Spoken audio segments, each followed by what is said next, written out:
Y reconozco que en Chile la situación es muy diferente. La mayoría de las personas, aquellas personas que tienen niños con síndrome de Down, estos niños son muy aceptados en la sociedad acá. Y por lo tanto la pregunta es si la gente estaría interesada o no en el tratamiento del síndrome de Down. Pero sé que en Estados Unidos hay gran interés en este tema. Vamos a hablar acerca de una visión amplia para el futuro. Y en esta charla voy a revisar alguna de la investigación en mi laboratorio. La idea en esta charla es tomar el RNA que está flotando en el líquido amniótico, utilizar esa información para hacer un análisis de expresiones de genes utilizando microensayos y comparando entonces lo que es diferentes fetos con síndrome de Down con aquellos que no tienen síndrome de Down. Utilizar esa información para poder decidir qué drogas darle a la madre que vaya a ayudar al feto. Probar esas drogas en células humanas, tanto como en ratas, y eventualmente llegar a la etapa del estudio clínico, donde vamos a posiblemente tratar al niño. En Estados Unidos, como en muchas otras partes del mundo, el enfoque actual de estas pruebas prenatales es el screening para el síndrome de Down. Y como se puede ver en esta diapositiva acá, en muchas partes del mundo las mujeres tienen screening que consiste de pruebas para las proteínas en la sangre, tales como el PAP-A, la mucotranslucencia en el examen, y incorporar esta información junto con la edad de la mujer. Se sabe si está en alto riesgo de una anomalía del cromosoma fetal. Si está en alto riesgo, entonces van a encontrarse con un consejero genético o con un obstetra y se le hace consulta y consejos y ve si se le va a hacer esta prueba, ya sea un muestreo coriónico o una amniocentesis. Si el bebé tiene trisomía 21, en Estados Unidos al menos las mujeres se les da la opción de terminar con el embarazo o pueden continuar con el embarazo. Y nosotros hemos hecho muchos estudios para mostrar que si se continúa con el embarazo, sabiendo que su feto tiene síndrome de Down, hay una serie de beneficios ya que puede prepararse para el embarazo. Puede reunirse con los doctores los médicos del bebé antes de tiempo y puede tener un parto en un hospital especial, cosa que usted no se separe de su guagua. Me doy cuenta que la situación es muy diferente aquí en Chile, pero en Estados Unidos 40% de las mujeres continúan con su embarazo cuando saben que el niño tiene síndrome de Down. Mucha gente está sorprendida de que el síndrome de Down, incluso uno pueda pensar en tratar esta enfermedad prenatal o postnatalmente. Los problemas principales tienen que ver con el aprendizaje y la memoria. El hipocampo no funciona en forma adecuada en el cerebro y por lo tanto los niños con síndrome de Down tienen dificultad en recordar las cosas y ir construyendo sobre sus memorias previas. Hay una serie de estudios clínicos alrededor del mundo que se están haciendo en la actualidad para mejorar la cognición, pero estos se desempeñan principalmente en adultos, ocasionalmente algunos estudios en niños mayores. Sin embargo, los niños con síndrome de Down tienen un número disminuido de células nerviosas en el cerebro. Nosotros hipotetizamos entonces que si se espera hasta la vida adulta, se ha perdido la capacidad de regenerar esas células. Por lo tanto, es demasiado tarde.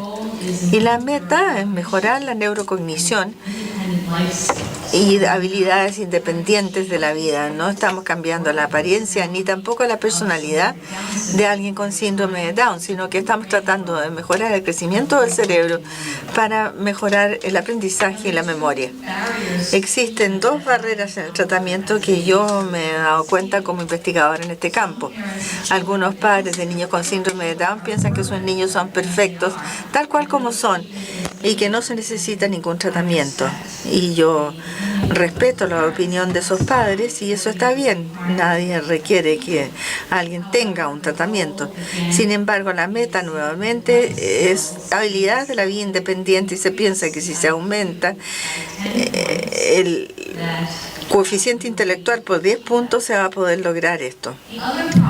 El otro problema que he encontrado, yo soy neonatóloga y una geneticista médica, pero hay muchos en la comunidad que se oponen al diagnóstico prenatal porque dicen de que si uno sabe que el bebé tiene síndrome de Down, en Estados Unidos al menos se llevará a término el embarazo.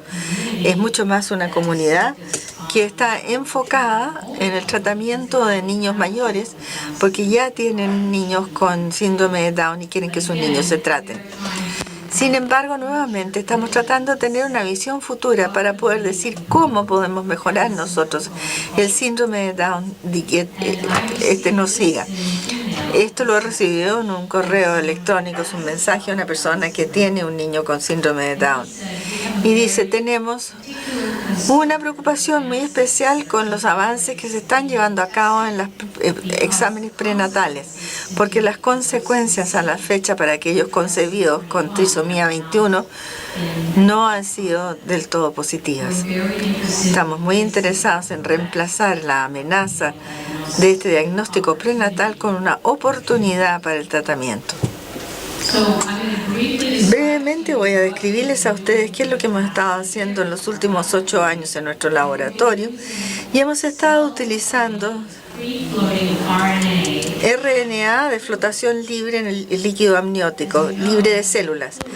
El líquido amniótico se colecta rutinariamente como parte del diagnóstico prenatal y generalmente hay mucho que queda después de los ensayos clínicos. Entonces hemos captado ese líquido amniótico por la investigación en conjunto con la información de cariotipo. Sabemos que tenemos RNA de un feto con síndrome de Down o un feto que tenga cromosomas normales. Hemos establecido durante los últimos 8 años que el líquido amniótico suministra una oportunidad para poder comprender la patofisiología molecular en el feto viviente utilizando un enfoque de biología de sistemas. Y no estamos viendo solo un gen, sino que estamos viendo todos los genes que se están desarrollando todo el tiempo. Más tarde, hoy día, yo voy a estar hablando acerca de DNA libre de células en la sangre de la mujer embarazada. Ahora hablo del líquido amniótico. Y la sangre en la madre viene de la placenta. El DNA fetal que está en la sangre de la madre viene desde la placenta. Eso es una mezcla de el DNA de la madre y el DNA de la placenta del fetus. Cuando se observa el líquido amniótico, este es puramente fetal.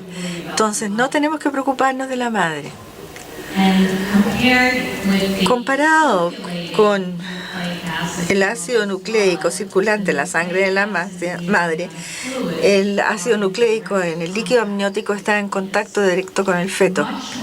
Mucho más concentrado, 100 a 200 más de concentración, y son puramente fetales, no están mezclados con el DNA o RNA de la madre. Nos da la posibilidad entonces de poder aprender acerca del feto. Lo que hacemos es que aislamos el RNA tanto de el líquido amniótico normal como del anormal y luego químicamente lo convertimos a DNA complementario, que se llama cDNA. Eso lo llevamos a la expresión de los microarrays del gen y comparamos lo que se está expresando en el feto normal al feto anormal. Y entonces observamos los genes que son más altos en los fetos del síndrome de Down o más bajos en el feto de Down comparado con un feto normal. Y luego hacemos un análisis utilizando software públicamente disponible e identificamos las características del transcriptomo. El transcriptomo es un cuadro completo de todos los genes que se expresan en los fetos con síndrome de Down, ya sean ascendentes o descendentes comparados con el feto normal. Gran parte de este trabajo al inicio fue hecho por Lisa Hoy, que aparece aquí. Ahora ella es doctora en Australia. Y esta fue parte de la investigación que ella hizo como parte de su tesis de doctorado en Boston. Lo primero fue poder entender qué funciones fetales se desarrollan activamente en el feto humano. Si van a utilizar el RNA, ¿qué es lo que nos indica el RNA? ¿Cuáles son las funciones del gen que se están expresando en el transcriptomo fetal? Ningún otro laboratorio ha estudiado los genes que provienen del feto en desarrollo en el humano vivo. Por lo tanto, hemos tenido que entender qué es lo que nos indicaban estos genes. En forma importante, la pregunta se planteó si los genes son de los amniocitos que están flotando en el líquido o son de órganos específicos. Entonces no voy a revisar gran parte de los detalles técnicos, pero utilizamos el análisis de microarray para que nos indique acerca de los genes. Y lo primero que hicimos fue utilizar una base de datos públicamente disponible que se llama el BioGPS. Ese atlas lo utilizamos ya que tiene información acerca de 78 tejidos normales, incluyendo el tejido fetal. Es muy difícil obtener información acerca de los fetos humanos. Utilizamos esta base de datos específica. Utilizando el RNA en el líquido amniótico, podemos decir dónde los órganos o dónde el RNA está proviniendo, de cuáles órganos estaban representados.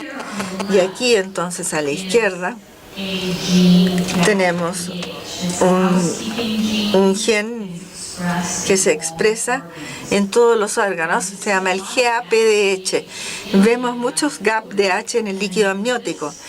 Y con este cuadro de acá podemos observar que existen muchas barras, muchos colores diferentes, y lo que esto significa es que el GAPDH, ese gen se expresa en todos los tejidos, en los 78 tejidos. Los 78 tejidos entonces aparecen aquí. El GAPDH no es específico. La proteína del surfactante B, SFTPB, saben ustedes que es importante para el desarrollo pulmonar y específica del pulmón. Y en el líquido amniótico uno puede ver aquí esta barra verde, le está indicando que el transcripto se está expresando en el pulmón fetal y estamos encontrando que esto en el líquido amniótico también encontramos pulmón adulto. ¿Qué hacemos? Tomamos toda esta información y descubrimos que en los fetos normales hay 23 genes específicos de órganos circulando en el líquido amniótico. ¿Por qué es importante esto? Estos son los nombres de los genes, todas esas abreviaturas. Por ejemplo, es la proteína B del surfactante, la proteína C del surfactante que se está expresando en los pulmones. Y la razón por qué esto es importante es que en el líquido amniótico tenemos transcriptores de RNA que van a participar en el desarrollo del cerebro fetal. Cada vez que ustedes hacen una amniocentesis, va a haber información adicional ahí acerca del cerebro fetal, ya sea que se está desarrollando en forma normal o anormal. Podemos utilizar, por lo tanto, esa información para señalar cómo los cerebros del feto con síndrome de Down se está comportando. También hay información información sobre la lengua, hígado, páncreas, el fibroide, sangre y placenta. Esos son los genes que son específicos de órganos y que envían información que va a circular en el líquido amniótico. Cómo el RNA del cerebro llega a meterse en el líquido amniótico no tenemos seguridad, no sabemos con certeza. Puede ocurrir cuando la médula espinal o el tubo neural está abierto antes de que se cierre en la etapa del desarrollo o a través de los oídos o nariz, pero está llegando desde el cerebro al líquido amniótico. Esto crea una oportunidad para pensar en un tratamiento antenatal del síndrome de Down. Yo escribí una revisión que se publicó en Nature Medicine el año 2012, en donde conversaba acerca de cuál es la situación actual y la esperanza de que ahora podríamos tener esta tercera oportunidad, tratar el feto. La visión en el futuro sería entonces que uno haría una secuenciación del DNA fetal no invasivo a las 11 semanas y luego tendríamos la oportunidad de tratar al feto. Como sabemos, existen muchos abordajes distintos en relación a qué hacer cuando uno sabe que el feto tiene síndrome de Down, pero la visión es que si uno realiza un screening o diagnóstico prenatal a las 11 semanas, uno va a tener una ventana de 28 semanas en cuanto a una ventana temporal para poder tratar a este feto. Las personas me han señalado, ¿es esto demasiado tarde? ¿El cerebro ya está demasiado desarrollado a las 11 semanas como para poder tratarlo?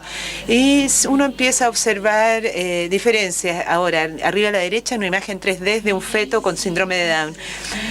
Uno empieza a observar diferencias a nivel del cerebelo y lóbulo frontal a las 11 semanas. Y en estudios post-mortem, las diferencias en el desarrollo cerebral se hace evidente alrededor de las 15 semanas de gestación. En el segundo trimestre, los fetos con síndrome de Down tienen ya un cerebro de menor tamaño. A la edad de término, el volumen cerebeloso es alrededor de 20% más pequeño que el de los fetos que tienen cromosomas normales en la misma edad gestacional. También en el segundo trimestre se ha mostrado que los fetos con síndrome de Down tienen menos neuronas en la zona del hipocampo. Recuerden que señalé que el hipocampo es la zona donde el aprendizaje y la memoria se consolidan. Entonces, funcionalmente el hipocampo es muy importante. Las células no están proliferando, no hay tantas células madre y hay un aumento de la apoptosis de estas células. Entonces, pareciera ser que en el segundo trimestre el desarrollo del cerebro cambia de un feto normal, continúa siendo normal, pero en los fetos de niños con síndrome de Down se hace progresivamente más anormal. Para el resto de la charla voy a hablar y explicar acerca de nuestro proyecto de tratamiento de fetos con síndrome de Down. Hemos analizado el transcriptoma en el líquido amniótico humano. También vamos a estar estudiando esto en modelos en roedores con síndrome de Down. Utilizamos esta información para descifrar qué tipo de drogas específicamente pueden servir para tratar el síndrome de Down y luego las probamos en amniocitos humanos para ver si esto no produce toxicidad y certificar que su eficacia o funcionamiento, y luego una vez que encontramos esto los probamos en modelos de roedores. Brevemente, Keiko Koide es la doctora que trabaja en mi laboratorio, comparó líquido amniótico de fetos con síndrome de Down y aquellos sin síndrome de Down y encontró 311 genes que fueran distintos en los fetos con síndrome de Down. Solo 5 de estos genes están ubicados físicamente en el cromosoma 21. Esto les está indicando que cuando ustedes tienen una copa extra del cromosoma 21, tiene efectos en todos los lados del genoma, no solamente en el cromosoma 21. Cuando nosotros analizamos la función de estos genes, esto sugirió que uno de los grandes problemas en el síndrome de Down fue el estrés oxidativo.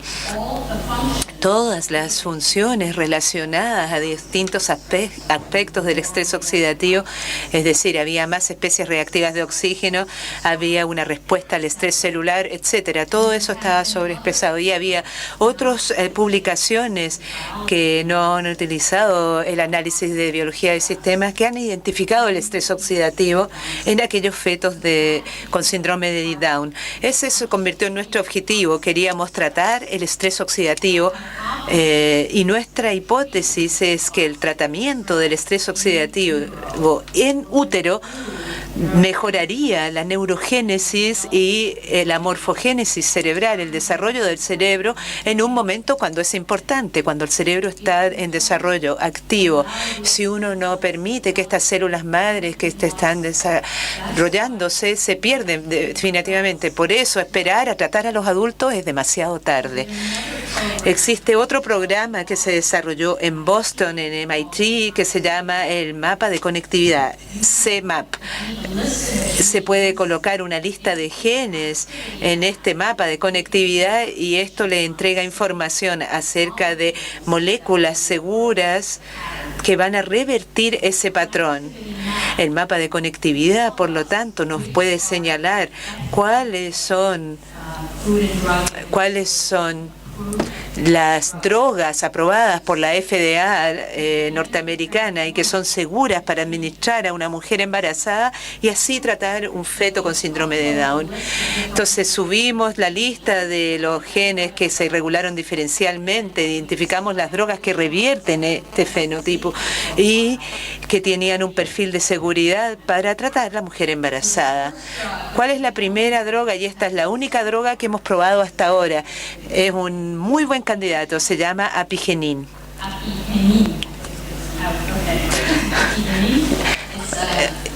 La apigenin es una sustancia que ocurre en la naturaleza, en la comida, inhibe el estrés oxidativo y ya ha sido testeada como un tratamiento potencial para la enfermedad de Alzheimer, es segura, cruza la barrera hematoencefálica y promueve la neurogénesis, por lo menos en adultos. Proviene de vegetales verdes, frutas cítricas, pero lo utilizamos en una forma muy, muy concentrada. No es simplemente que comerse una naranja uno va a tener la apigenin, sino está en una forma muy concentrada. Testeamos el apigenin en los amniocitos humanos. Este es Faisal Jued, que está trabajando en este proyecto y su hermana tiene síndrome de Down, así que él está muy comprometido con este proyecto. Y lo que él ha hecho, él ha testeado la apigenin en distintas concentraciones en los amniocitos de fetos con cromosomas normales y fetos que tienen síndrome de Down. Y cuando son tratados, analizamos para ver si ha habido algún daño por esta droga. Y también vemos si es que la droga está produciendo una reversión del estrés oxidativo. La forma en que hacemos esto es algo que se denomina el COMET assay, el ensayo cometa. Este es el núcleo de una célula normal. Ha sido se ha hecho una tinción con verde fluorescente y luego se coloca en un gel de electroforesis y observamos la migración. Si existe mucho estrés oxidativo, el DNA queda atrás a medida que la célula se va desplazando y eso es algo malo. Si se ve esa imagen como cometa, está indicando que el DNA está dañado. Primero, el apigenin no causa ninguna toxicidad a las células, no produce daño. Aquí no apigenin, aquí en concentraciones más altas en células euploides se ve que hay menos proliferación, pero no es estadísticamente significativo. El síndrome de Down, las células a la derecha básicamente no están siendo dañadas por el apigenin. Pero si ustedes ven el estudio con el ensayo desarrollo de cometa, el Comet assay, tal vez no se ve muy bien. Las células con trisomía 21, cuando no son tranadas, se ve que todas las células tienen como una cola de cometa. Algunas de las células normales tienen un poquito, pero en las células síndrome de Down claramente hay mucho más daño de DNA abajo a la izquierda.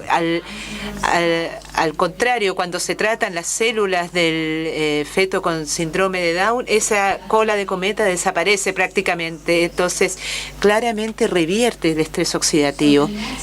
El siguiente paso es, primero, no es dañino, no es tóxico en las células humanas y trata además las células humanas. Las personas se han sorprendido de que hay un modelo en roedores para síndrome de Down, pero de hecho hay varios modelos de síndrome de Down en ratones. Aquí tenemos síndrome de Down humano en la primera línea. La sobrevida está afectada por la presencia de defectos cardíacos. Para nosotros es muy importante que tenemos un modelo de ratones en que el macho sea fértil. Los machos humanos con síndrome de Down son infértiles. Estamos buscando un modelo que recapitule las anomalías del cerebro y que tiene estrés oxidativo, pero que es fértil. La razón por la cual necesitamos que el macho sea fértil es porque queremos que sea similar al modelo en humanos. La madre, la mujer, no tiene síndrome de Down, es el feto el que tiene síndrome de Down. Lo que queremos hacer es utilizar el ratón hembra normal con el ratón padre que tiene síndrome de Down y que pase el cromosoma extra a las crías. Hay múltiples modelos, pero no los podemos utilizar porque el modelo más común es TS65DN, la penúltima línea, y esos son infértiles. Hay otras personas que están investigando, haciendo tratamiento prenatal de síndrome de Down. Todos ellos han utilizado el modelo TS65DN. El problema es que en esos experimentos la madre tiene síndrome de Down y también tiene un desempeño reproductivo muy pobre, por lo tanto no es una situación normal y no queremos usar eso como modelo. Utilizamos, por lo tanto, el ratón TS1CJE, que es la última línea. El macho es fértil, tienen anomalías en el cerebro, tienen anomalías en el comportamiento y además tienen estrés oxidativo. Aquí está el modelo, entonces ese es el ratón, no parece que tuviera síndrome de Down. Ustedes saben que hay algunos ratones que tienen la cara anormal, pero este se ve bastante normal. Bueno, algunos de ellos son más pequeños que la forma silvestre, pero aquí tenemos 65 genes en este ratón que son exactamente los mismos que los humanos con síndrome de Down. Tienen las anomalías cerebrales, tienen el estrés oxidativo. Nuestro primer grupo de experimentos consistió con el tratamiento de apigenina. Esperamos hasta que las crías crecieran para ver si había algún cambio. En promedio, el ratón tiene entre 6 y 8 crías y tiene una herencia genética mendeliana, así que la mitad reciben el cromosoma extra del padre que tiene síndrome de Down. Así que apareamos la hembra wild type o silvestre, o sea, con el macho portador, y la mitad del grupo se trata con apigenin, la mitad del grupo no se trata. Las formas salvajes o WT wild type son las que no son afectadas. Y esperamos que la evaluación de los efectos neurocognitivos en esas crías después de 8 a 10 semanas de tratamiento, de edad, y esos son ratas adultas. Y simplemente les voy a mostrar un test. Este test se llama el test de campo abierto. Ustedes colocan el ratón en una caja y se hace una grabación y un seguimiento de la exploración que realizan dentro de esta caja. Los ratones normales les gusta recorrer la periferia. Este es un ratón salvaje que no ha sido tratado. Recorren la periferia de la la caja, la huelen, la exploran y van alrededor. Y no van tan rápido. Ustedes pueden ver que los de arriba son los silvestres y los tratados con apigenin en estos silvestres, que son en el fondo normales, no hay diferencia. Abajo, el ratón con síndrome de Down no tratado es hiperactivo. Aparte de ir a la periferia, cruzan por el medio. Ustedes ven que está bien oscuro el centro de la imagen, abajo a la izquierda.